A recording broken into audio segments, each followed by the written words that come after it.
Yun po, Ginoong Pangulo. Okay. Wala bang Tagalog niya? Pero alam niyo yung tanong ko po. Tagalog sana para maintindihan ng ating mga kababayan. No? Masyado akong spoken in dollar. Mahal na Pangulo, maiksing manifestasyon lamang po. Opo, Please proceed. Ginoong Pangulo, matiyaga pong naghihintay ang inyong lingkod na matalakay po ang matagal na pong nabinbin. Ito pong patungkol po sa medical cannabis bill. Inaantay ko po na ito ay mapag-usapan po sa plenaryo at inaantay ko pa rin po ang aking mga kasamahan na mag-i-interpellate po dito. Nais ko lamang pong magtanong kung hanggang kailan po ako mag-aantay sa interpellasyon. Napakahalaga po sa akin ng bill na ito. I have been patiently waiting for my medical cannabis bill to be discussed in plenary, but unfortunately not one of my colleagues is prepared to interpellate this measure. Be that as it may, I will be waiting here for the availability of my colleagues to interpellate. Yun lamang po, maraming salamat po. Thank you, Senator Padilla. Yes, Minority Leader. Mr. President, the minority is always prepared. It's a matter of scheduling by the majority leader. Yes. May we ask the Majority Leader if it is in the agenda for today? Yes, Mr. President, it's in the agenda, but we are prioritizing those measures that are already in the advanced stage, Your Honor, Mr. President. Yes, maybe we can ask our colleagues if they are ready to interpolate the measure of Senator Padilla. Maybe we can ask the members of the majority first if those who are scheduled to interpolate the bill of Senator Padilla.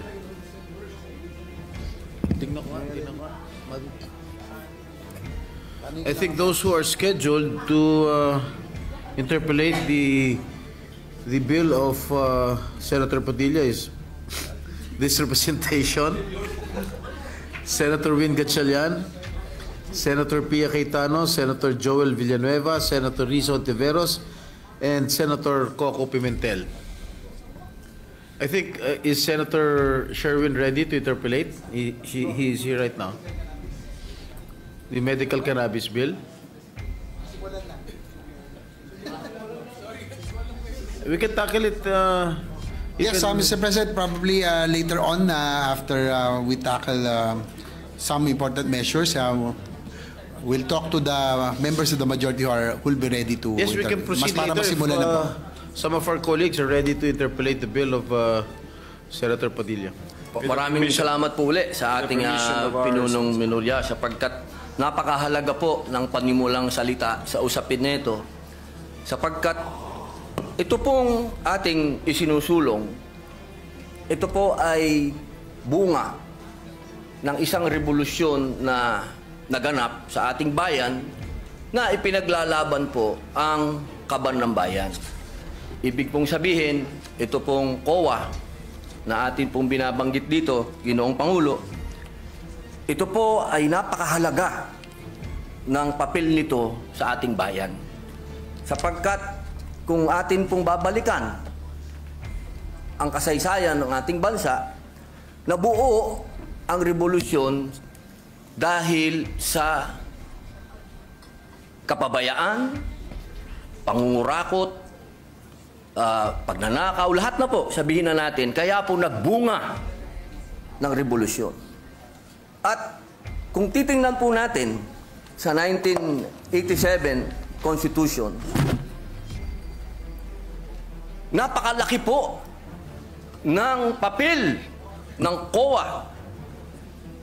Ang sabi po dito sa Article 9, Constitutional Commission, ayan po letter D, Commission on Audit. Ayan po. Ginoong Pangulo, ang sabi po dito, the Commission on Audit shall have the power, authority, and duty to examine, audit, and settle all accounts pertaining to the revenue and receipts of and expenditures or uses of funds and property owned or held in trust by or pertaining to the government or any of its subdivisions, agencies, or instrumentalities, including government-owned or controlled corporations with original charters on a post-audit basis. Medyo mahaba-haba po ito. Kasi kasama po dito, pati po yung mga state colleges, lahat po ay sakop ng COA, Ginoong Pangulo. Ngayon, meron lang po tayong pinagdadaanan na, siyempre po, sa takbo po ng panahon, mahal na Pangulo, hindi naman po pwede na magmula po 1987 na nagawa po itong saligang batas, ang pinakamataas na batas dito sa ating bayan, hindi po nagkakaroon ng mga hakbangin para palakasin pa ang binigay na kapangyarihan sa COA. Alam niyo po, Ginoong Pangulo, ang atin pong COA ay masasabi po natin na international na ang kanilang standard. Dahil sa amin pong mga ginawang pagdinig, ang COA po ay miyembro at palagi ang uma-attend ng mga international seminars at studies patungkol po sa pag-audit. Ang kailangan lang po natin ngayon, mga mahal kong kababayan, ay yung kapangyarihan na ibinigay po sa kanila ay palakasin natin. Hindi inuulit ko po Hindi po natin dinadagdagan. Wala po yan, bawal po yan. Ang gusto po natin, mahal na Pangulo, ay palakasin po yung mga ibinigay sa kanilang kapangyarihan. Kaya meron po dito sa ating panukala na mga bago pong probisyon. Pero ito pong mga probisyon nito, mahal na Pangulo, hindi na po ito bago. Meron pong ilan na pinapractice na, meron pong ilan na masasabi nating bago. Pero yung pong mga bago na yun, pagka atin pong pinag-usapan, ay parang hindi na rin bago. Kaya po, aking mahal na Pangulo at ang atin pong pinakamamahal din na pinunong minorya na pagka binalikan po natin ang kasaysayan, ako po ay talagang punong-puno ng kaligayahan sapagkat ang tatay po ng ating pinunong minorya at ang tatay ko po'y magkasama. Sila po'y magkasama nung panahon ng revolusyon. Kaya ito pong pinag-uusapan natin ay parang continuation po ito kung ano ang pinaglaban ng aming mga ama. Kaya ako po, mahal na Pangulo, hindi ko po sinasabing ako po'y eksperto, hindi po ako magaling sa batas.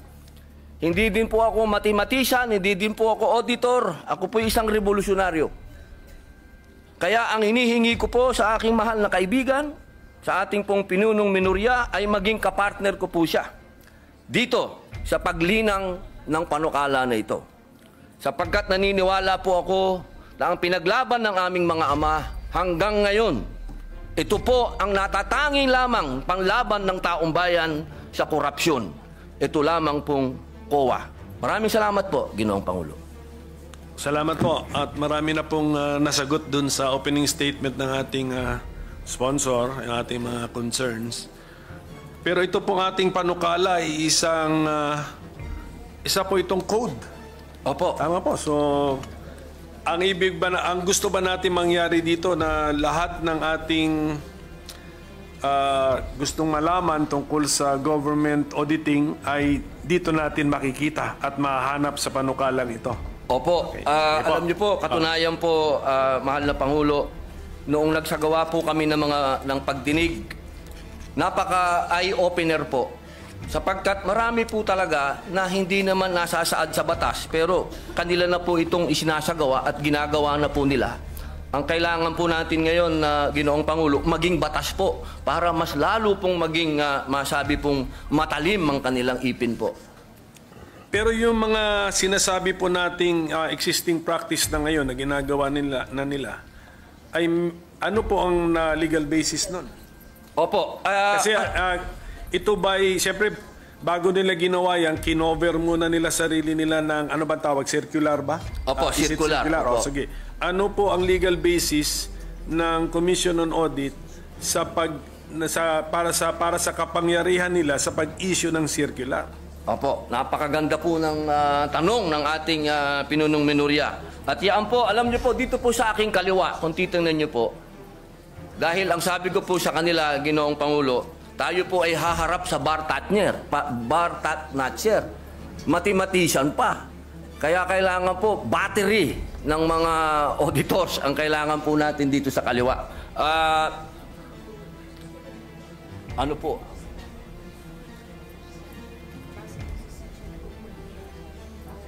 Yung legal basis na yun ay nandun sa Section 2 ng Konstitusyon.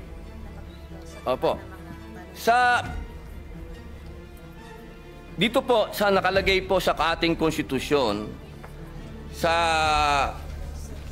Section 2 po, na letter D, the Commission on Audit, dito po sa Section 2, number 2, sabi po dito, the Commission shall have exclusive authority subject to the limitations in this article to define the scope of its audit and examination, establish the techniques and methods required therefore. Yun po, nasa konstitusyon po, mahal naming Pangulo, na sinasabi po dito, meron po silang karapatan na maggawa ng mga techniques, establish techniques, methods sa pangalan po ng circular. Apo. yung susunod, yung mas importante rin po. Sige po, buhasahin ko na po. Baka kasi English baka may Tagalog kasi dito. Meron kasi Kaya nga po, sana ang ating may konstitusyon Tagalog tayo. actually ay nakabandato dyan na merong Tagalog version ng ating Opo, konstitusyon. Sige po, pwede po natin gamitin yun. Tagalog sana para Opo. maintindihan ng ating mga kababayan. Masyado akong spoken in dollar. Tagalog. Tuloy ko muna po sa English. Sige po. Due to insistent public demand. Therefore, and promulgate accounting and auditing rules and regulations, including those for the prevention and disallowance of irregular, unnecessary, excessive, extravagant, or unconscionable expenditures or uses of government funds and properties. Malinaw po dito, Ginoong Pangulo. Ito po naman sa Tagalog, dapat magkaroon ang komisyon ng tanging otoridad patay sa mga katakdaan sa artikulong ito na magtakda ng saklaw na audit at pagsusuri nito, magtatag ng mga kaparaanan at pamamaraan na kinakailangan ukol doon at maglagda ng mga tuntunin at alituntunin sa pagtutuos at pag-audit kabilang ang mga ukol sa paghadlang at di pagpaghintulot sa mga paggugol o paggamit ng mga salapi at ari-arian ng pamahalaan na tiwali, hindi kinakailangan, labis-labis, maluho o hindi makatwiran. Yun po, Ginoong Pangulo. So, sa ngayon po, ang COA, aside from the circulars that they have issued, and aside from the constitutional basis in the 1987 Constitution, ano po ang batas na nag-govern sa kanilang mga kilos? Sa ngayon po ay Sa ang ngayon, saligang yes. batas. At siyempre po, yung pong nakaraan, nung panahon po ng tayo pa po ay nasa panahon pa ng Marcos Sr., meron po tayong Presidential Decree 1445. Opo, doon po nagbase halos... Opo. And that is a 1978 law. So, ibig na, ang gusto natin na sabihin ngayon, ang basic and fundamental auditing code na sinusunod ng COA sa ngayon is a 1978 law. Opo, opo. Yung 1978 auditing code na yan, paano naman siya binago ng mga detalye na nandun sa 1987 Constitution?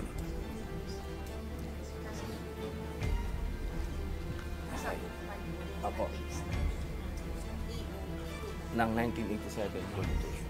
Ayan, napakaganda po ng iba talaga pala pag may battery ka dito po. Opo. Ito po, ang sabi po nila, nandoon po ito sa Book 5 ng Admin Code of the 1987 Constitution. Meron po ba tayo? Book 5? Admin, of the Admin Code. Opo, Admin Code. So, meaning to say, according to our resource persons, Book 5 of the Administrative Code of 1987 repealed, even indirectly, repealed or replaced the June 1978 Government Auditing Code? Or ano sila, complementary sila? Opo. Opo. Okay. Siya daw po ay complementary. Okay, sige. Opo, Kaya nga, ang tanong ko nga, Mr. Opo. Okay. So, ang gusto nilang sabihin sa atin is, sa ngayon, hindi naman talaga nakarely ang COA sa isang 1978 na issuance. Opo. Pati na rin sa Book 5 ng Admin Code ng 1987. Okay. Opo. Kaya po ang next tanong ko, kung medyo na-update na rin naman pala, ano po naman ang pagbabago na ating ilinagay sa ating panukala such that it is more desirable now to have this new Government Auditing Code? Opo. Opo, pwede po natin itong isa-isahin kung ano po yung mga bagong provision. Mga bagong idea muna. May mga bago ba tayong idea o bagong approach dito sa ating panukala?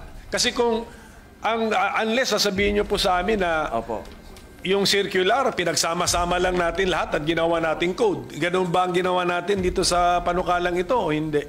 Katulad po ng sinabi ko po kanina, Ginoong Pangulo, meron po kasing sa takbo po ng panahon, meron din po silang mga ginagawang pag-aaral sa abroad. Ano po? Opo. At yung mga best practices po ngayon sa abroad, gusto din po natin maisagawa. Pwede akong sumingit tungkol dyan. Opo. Ang ating bang COA chairman ay chairman ng isang international organization sa ngayon? Para pagkaalam ko, chairman ata siya ng isang international organization. So, Siya po ay member po. member. Opo, Okay, member po automatic siya. na may Opo. member tayo. Sige po, so continue sir. Kung ano yung kung may bago bang ideya dito sa ating panukala na hindi pa captured ng Book 5 of the Admin Code and the 1978 General Auditing Code tatawag na, or Government Auditing Code, yes. Opo.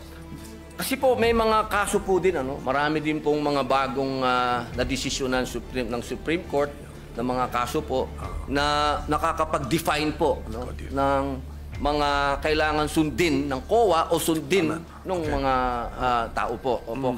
Kaya kailangan po yung mga batas na bago, ito pong ating ginagawa na mapalakas po para maisama na rin po yung mga Supreme Court rulings po na may kinalaman po sa COA at yung mga practices na rin po ngayon ng COA na ginagawa na rin po nila na maging batas po. Opo. Siguro po, Mr. President, maganda yon. Kung mabigyan lang tayo ng idea o sample ng ating sponsor, Opo. ano ang mga bagong ideya na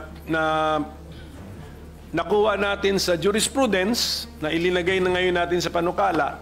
Ano ang mga bagong idea na nakuha natin sa ating participation sa international organizations and fora na ilinagay na rin natin ngayon sa ating panukala? So para masundan po natin yung mga bagong Opo. ideya sa ating panukala.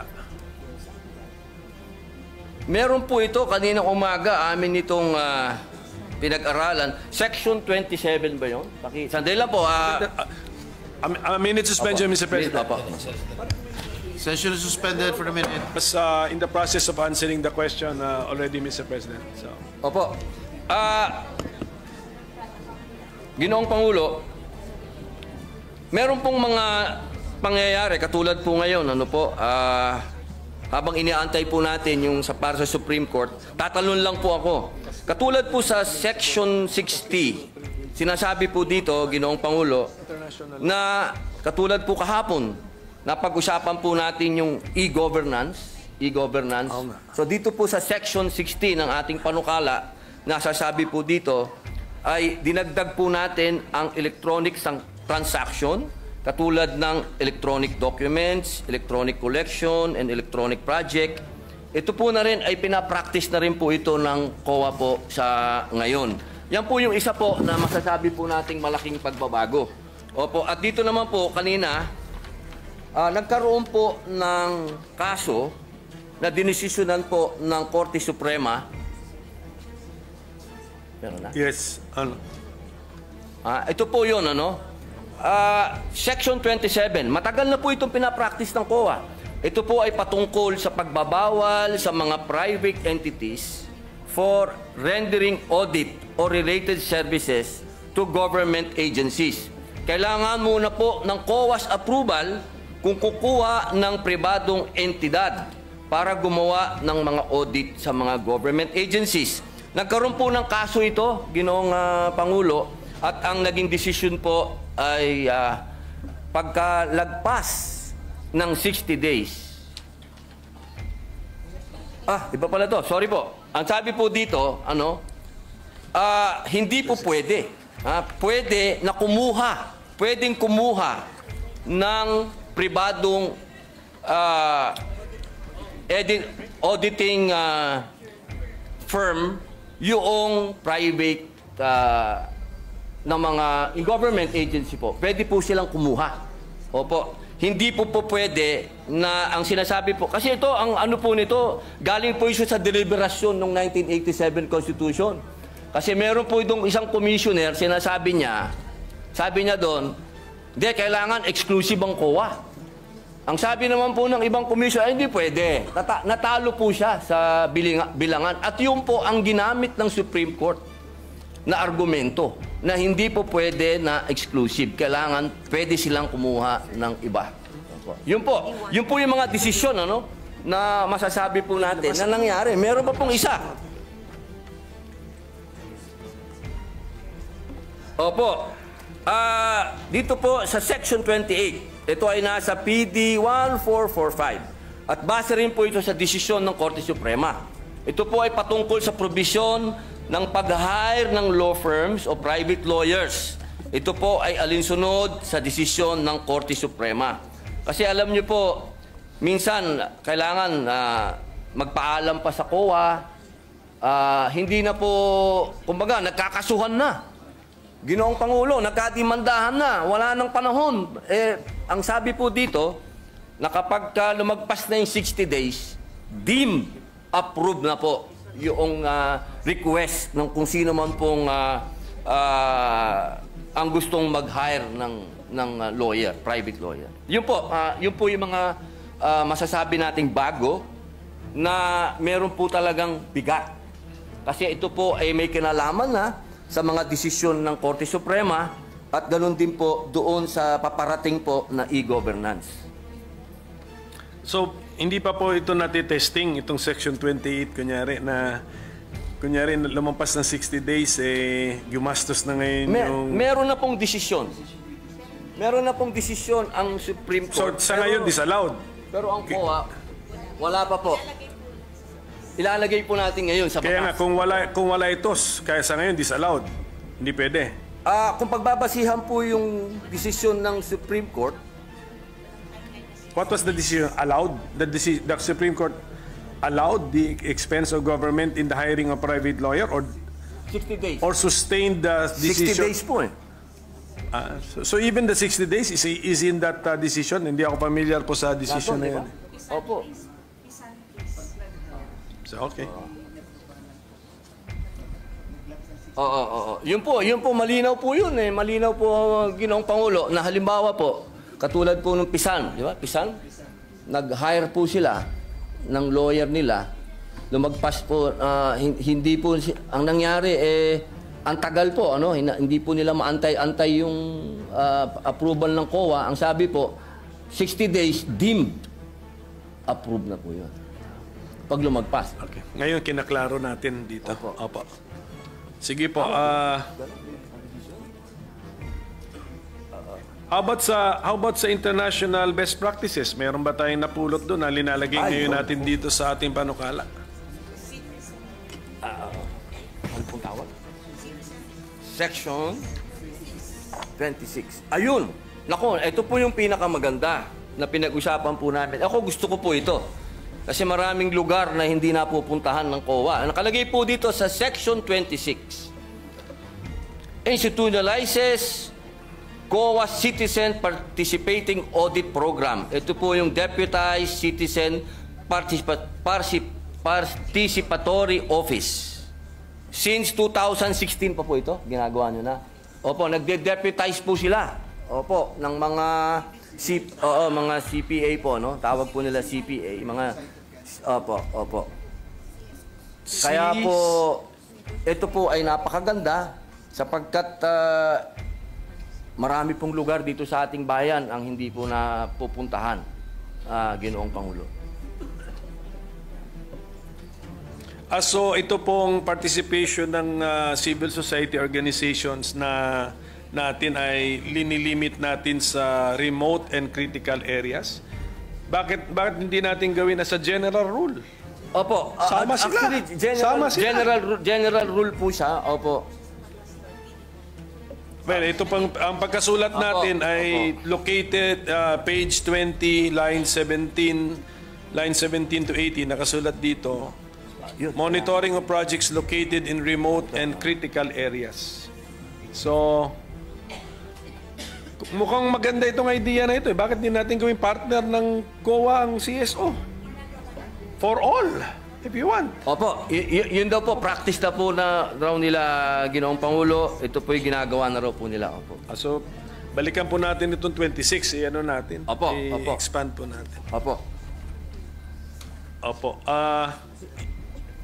Hindi ba sa bidding ay required, sa public bidding, required ang mga observers from civil society rin? NGO? Ganon? So, pag ino-audit ba ng COA ang isang project, tinitignan ba nila how the public bidding was conducted? Kasali po ba yun? Do they also, and in the process, do they look for the participation of the CSO or NGO or PO? Wala yung... Pwede pa natin ito improve. Okay po. Limited lang daw po ang binibigay. Sige. Opo, doon sa... Pero sa lahat po ng bidding nandun. Kayo? Ang COA. Opo, ang COA po nandun. Sa lahat po ng bidding na... Sige pa, so nakita naman natin yung... Andun yung attempt sa Section 26. Hindi ano na natin? Mas broad na. Ano na natin yung spirit nung anong panukala, nung section po, ayusin na po natin. Opo. Tapos Mr. President, bago ko tumalimutan, may mga concerns na riniraise yung mga private entities na it's either meron silang ano ba yun yung sa PPP? PPP. Because of the PPP, allowed ang private entities na parang meron siyang merger of activities or transactions with the government. Yun, meron silang isang section po rito. Section 24, if I'm not mistaken. Na yun po ang concern nila na ano bang klaseng audit authority ang gusto ma-exercise or pwedeng ma-exercise ng COA sa kanila under our bill, Mr. President? Opo. Ito po ay napakagandang tanong po ng ating pinunong minorya sapagkat ito po ay napakarami na po talagang tumawag din po ng aking pansin dito sa usapin nito. Kaya ito din po ay nagkaroon din po kami ng napakahabang talakayan dito. Ngunit ako din po ay nasagot ng COA sapagkat una po nilang sinabi sa akin na meron daw po talaga na tinatawag na Republic Act 11966. Ito pong RA na to sa second paragraph, section 31 ng PPP Code. PPP. kung saan sinasabi po na ang mga PP projects awarded subject sa Government Audit Code or 2009 Revised Rules of Procedure ng COA and amendments thereto. Sa provision na ito, itinakda rin the COA in consultation and coordination with the PP codes shall adopt and promulgate the necessary framework and guidelines on accounting and auditing PP projects. Kaya dito po, sa ating Section 24, maliwanag naman po dito, ito ay patungkol sa limited jurisdiction ng COA. Sa mga private entities, kasama na rito ang public utilities. Kung meron po tayong mga pumasang batas na patungkol po dyan, yung RA number 11659, ito po yung Public Service Act. Opo, na sinasabi din po na sinabi po ng korte na hindi naman to unconstitutional. So, sila po ay tatamaan po nung limited jurisdiction ng COA sa pag-audit po. Yun po ang aming pagkakaintindi, Ginoong Pinuno. Ang problema ko po, Mr. President, dito rin sa pagkasulat ng ating Section 24 na nasa page 19. Sa title ng section, limited jurisdiction over private entities. Pero pagbasahin mo yung body ng section, hindi mo naman makuha kung anong meaning ng limited jurisdiction. Kasi sinasabi rito, the Commission shall have authority to examine and audit the contracts, agreements, or dealings of private entities with the government, etc. So, the words used are examine and audit, which is the normal words, Mr. President. So, where is the limitation found, Mr. President?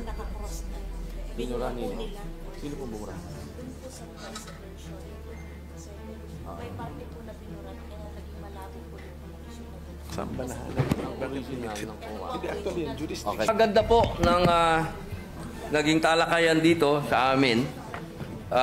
Napakaganda po kasi ng katanungan ng ating pinunong minorya.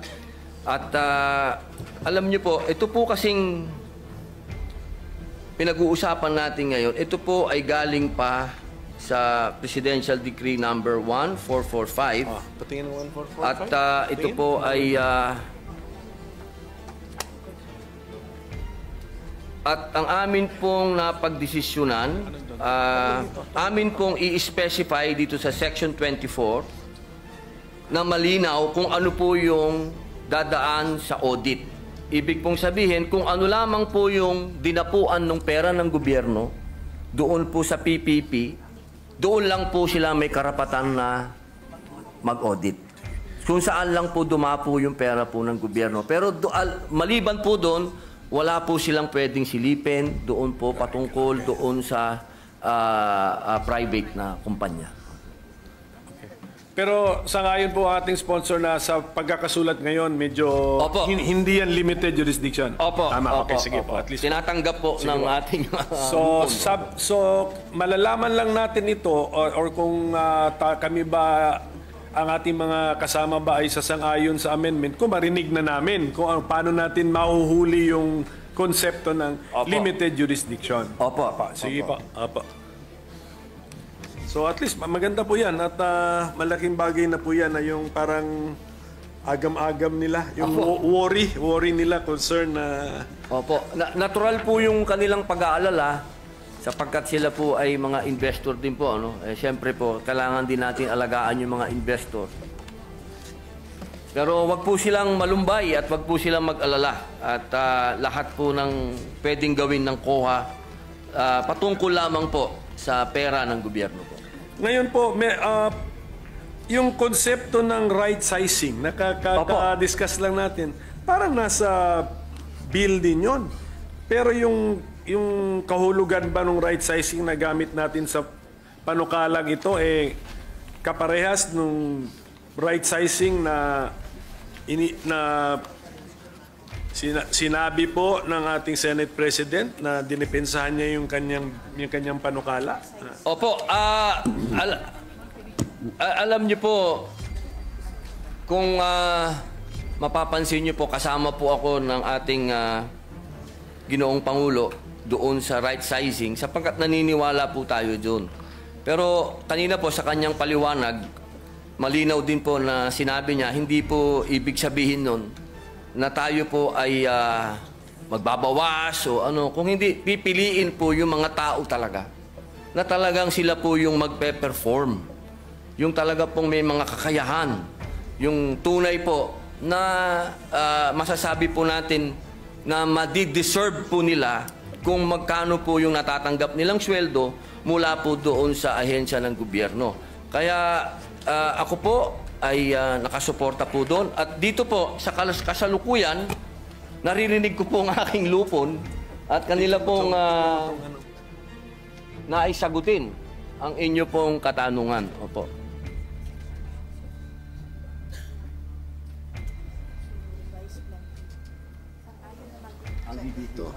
BBM. Okay, magkamali. Araw-araw akong hinahintay ako. Opo. Katunayan po, Ginoong Pangulo, lahat po ng aksyon ng COA na may kinalaman po sa organisasyon po nila, ito po ay dumadaan po sa DBM. Yun, Opo. Ito po ay ina-approve ng DBM. Ang kanila pong tinatawag na revised plantilla. Opo. Wala po silang pagmamalabis po na ginawa patungkol po sa right size. Hindi natin binabago yon. Yung authority ng DBM na daanan ng kanilang ideya o proposal at magbigay ng approval ay nandito po sa ating panukala. I-retain natin yon. Opo. Opo. Kasi meron po akong, kunyari po nasa page 17, lines 5 to 7. 5 to 7. Yes, the commission proper may effect changes in the organization and functions of the commission as it may deem necessary in the exercise of its fiscal autonomy in order to carry out its constitutional mandate. Hindi po ba pwede itong ma-interpret? Kasi dun sa word na organization, pati function nga eh. Hindi ba pwedeng ma-interpret ito na pwede na nilang hindi hintayin ang desisyon ng DBM? At saka yung functions na ito, pwede ba nilang baguhin ang itong code na ginagawa natin, Mr. President? Okay, okay. Ginoong Pangulo, ito pong provision ng 5 to 7. Line 5 to 7. Page 17. Apo. Opo. The commission proper may effect changes in the organization and function of the commission as it may deem necessary in the exercise of its fiscal autonomy in order to carry out its constitutional mandate. Opo, yun po ang kasagutan po nila. Nasa special provision daw po ito ng GAA. Hindi, paano nga to na paano interpretation po nito? The commission, the COA can create additional positions and not need the DBM's approval because meron silang exercise of fiscal autonomy? Opo, basta hindi lang po sila lumalagpas sa budget. Basta nandun lang po sila sa budget. Eh, paano sila nabigyan ng budget? In the first place, di ba kung kinocompute ang budget, PS, MOE, capital outlay. Pero lahat po yun, Ginoong Pangulo, dumadaan pa rin po sa DBM yun lahat. Opo, upon approval po ng DBM. So ang gusto natin sabihin, ito pong paragraph na ito ay nasa GAA at lumalabas yan year after year after year. Special provision po. Pwede po natin basahin. Sige po, titingnan na lang po natin. Basta, oo, kasi ayaw natin ng ayaw natin ng... Doon po ba sa... sige, pakitingin na lang po yung... Doon po ba? Pati po ba sa special provision ay binanggit ang fiscal autonomy? Ito po. Tingnan natin. Opo. Page... Saan to? Page 11. Andito? Dahil lang po. Minute suspension po. Standing any provision of law to the contrary and within the limits of appropriations in this act the chairperson of the Commission on Audit, COA, is hereby authorized to formulate and implement the COA's organizational structure. B, fix and determine the salaries, allowances, and other benefits of the COA personnel in accordance with the rates and levels authorized under RA number 6758 as amended, and RA number 6686 as amended. And C, create new positions, transfer an item, or make other adjustments in the personal services itemization whenever public interest so requires. Implementation of the foregoing shall be subject to compliance with organization, staffing, and position classification and compensation standards of the DBM. Scrap and build policy and submission to DBM of a resolution stating the changes in the organization and staffing in accordance with the foregoing standards and policy for proper documentation. Yun po, Ginoong Pangulo. Okay. Wala bang Tagalog yan? Pero alam niyo yung tanong ko po. Kung yung paragraph na yan, lines 5 to 7, Opo. ay nandun sa special provision, ang layo po nung binasa ninyo, hindi naman yung paragraph na yan eh. So siguro ang sinasabi nila sa atin, kinompress yung at linagay.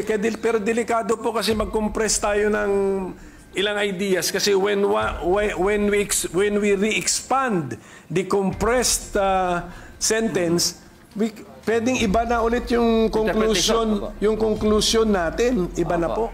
So, mukhang ang sagot sa tanong ko, hindi. Wala itong paragraph na lines 5 to 7 ay wala sa special provisions. Hindi po. Wala po. Maaari po natin, kung gusto po niyo, at sa palagay po ng ating pinunong minorya at professor na i-adapt na lang po natin yung dati, ay mas maganda po yun. Hindi, ang aking point po, mag-ingat po tayo kasi sabi nga natin kanina na kino-concede ng COA na yung kanilang reorganization or any changes sa kanilang organization, lalo na sa pag-hire ng paggawa ng mga posisyon, ay kinakailangan ng approval ng DBM. Okay. Ingat lang ako dahil dyan sa paragraph na yan, mukhang pwede nating isantabi ang requirement na kailangan ng approval ng DBM. So, yan lang po. Kung pwede rin natin balikan yung last paragraph ng Section 16, Mr. President. Gawan na ng paraan yan. But Mr. President, actually marami pang section dito na binimension ata ang fiscal autonomy ng COA. Pero kung pwede sa susunod na natin pag-usapan kung anong ang meaning ng fiscal autonomy, paulit-ulit na lumalabas dito sa auditing code na to. Kasi kailangan maintindihan po natin yun. Kasi meron din akong bill sa judiciary fiscal autonomy. Tama, tapos ang CHR claims na meron silang fiscal autonomy. Na wala naman yung phrase na yun sa constitutional provisions concerning the CHR. So at this point, Mr. President, with the permission of our sponsor, if this representation can suspend his interpellation on this very important law. Alam kong very important ito, alam ko timely ito, alam ko nagmamadali tayo. We will extend our full cooperation, but unfortunately this is a code sa sheer length. Kailangan ng talagang daanan natin ito. Pero mas importante sa importance niya eh. Kasi buong gobyerno subject to this code plus yung limited jurisdiction sa mga private entities na magdi-deal sa gobyerno, aabutin din sila ng code na ito. So ganun po kahalaga ito. Kaya sana maintindihan po ng ating mga resource persons na iti-testing natin yung mga ideas, yung mga concepts, old concepts, i-testing natin kung relevant pa ba, applicable pa ba.